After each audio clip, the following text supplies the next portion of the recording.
there ain't no stopping us. Fly without boarding pass. Couldn't catch me, I'll be moving fast. Call me a shooting star. Hey, die ersten 2 Minuten, bevor du das Video abspielst, sind sehr, sehr entscheidend.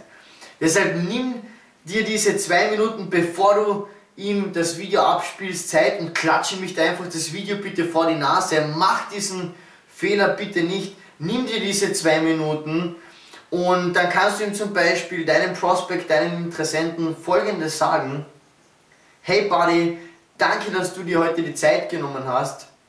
Ich möchte, dass du in den nächsten 5 bis 10 Minuten einfach nur zuhörst. Mich hat es extrem begeistert und ich bin mir sicher, dass es dich auch begeistern wird. Mich würde es freuen, wenn du mit mir dabei bist. Deshalb schalt einfach nur kurz ab, hör in den nächsten 5 bis 10 Minuten einfach nur zu, schmeiß dein verschlossenes Denken aus dem Fenster.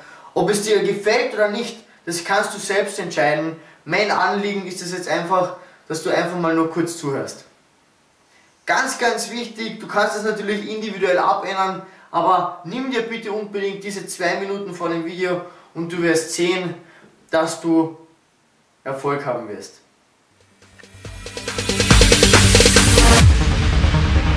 No, there ain't no stopping us. Fly without boarding pass. Couldn't catch me, I'll be moving fast.